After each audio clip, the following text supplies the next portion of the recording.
வணக்கம். நம்ம page follow பண்ணுற நண்பர் அனுப்பின ஒரு சின்ன மெசேஜ் தான் இது. கேளுங்க, கண்டிப்பாக பிடிக்கும். நம்ம ரட்டன் டாட்டா இருக்கார்ல, நம்ம எல்லாருக்குமே ரொம்ப பிடிச்ச பர்சனாலிட்டி. அவருடைய நண்பர் ஒரு நாள் ரட்டன் டாட்டா சார்கிட்ட ஒரு சின்ன ப்ராப்ளம் சொல்லி அட்வைஸ் கேட்டாராமா. ப்ராப்ளம் என்னென்னா, சின்ன சின்ன விஷயங்கள் கூட மறந்து போகுது, பேனா வைக்கிற இடத்த கூட மறந்து போயிடுறேன்னா பார்த்துக்கோங்க, என்ன பண்ணுறதுனே தெரியல அப்படின்னு சொல்லி ரொம்ப மன வருத்தப்பட்டாராமா அந்த நண்பர். இதை கேட்ட மிஸ்டர் ரட்டன் டாட்டா, என்ன சொல்கிறீங்க, பேனா வைக்கிற இடம் கூட மறந்து போகுதா?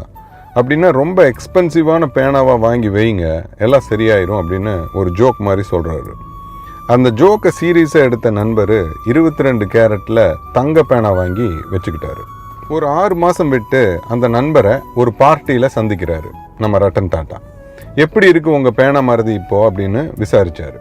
அதுக்கு அந்த நண்பர் சொன்ன பதில், ரொம்ப நல்ல டெவலப்மெண்ட் இருக்குது, ப்ளஸ் அந்த பேனாவை நான் ரொம்ப பத்திரமா வச்சுருக்கிறேன், எல்லா செயல்பாட்டிலுமே நல்ல முன்னேற்றம் இருக்குது அப்படின்னு சொன்னார் அந்த நண்பர்.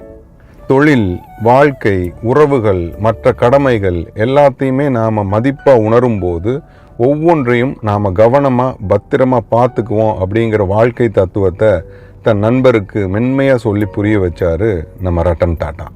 இது நம்ம ரட்டன் டாட்டா லைஃப்பில் உண்மையாலே நடந்துச்சா அப்படின்னெல்லாம் தெரியல.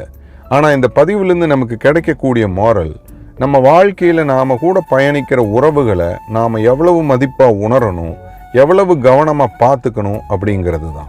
உறவுகளை நல்லபடியாக நடத்தினா, கவனமாக பார்த்துக்கிட்டா வாழ்க்கையே பெரும் மகிழ்ச்சி தான். இங்கே உறவுகளுக்குள் உண்மையாயிருங்கள், ஒரு பொய்யும் சொல்லாது உண்மையாயிருங்கள், உண்மையாய் இருப்பதே நேசத்தின் முதல் படி, போலி முகம் காட்டாமல் இருப்பதே வெற்றியின் ஆரம்பம், குறைகளை வெட்கமின்றி பரஸ்பரம் செய்து கொள்ளுங்கள், எப்படி களைவது என்று பேசுங்கள், பேச பேச தெளிவு வரும், பிறகு புத்தி சொல்ல ஆள் வேண்டாம்.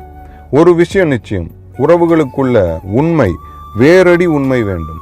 மறுபடியும் சொல்கிறேன், உறவுகளை மதிப்பாக உணர்ந்து கவனமாக பார்த்துக்கிட்டா வாழ்க்கையே சந்தோஷம்தான். இந்த பதிவையும் நம்ம முண்டாசு கவியோட சிறப்பான வார்த்தையை வச்சே முடிக்கணும்னு நினைக்கிறேன். எக்காலமும் பெரும் மகிழ்ச்சி இங்கே, எவ்வகை கவலையும் போரும் இல்லை. My name is Niyaz Bashir. Bye.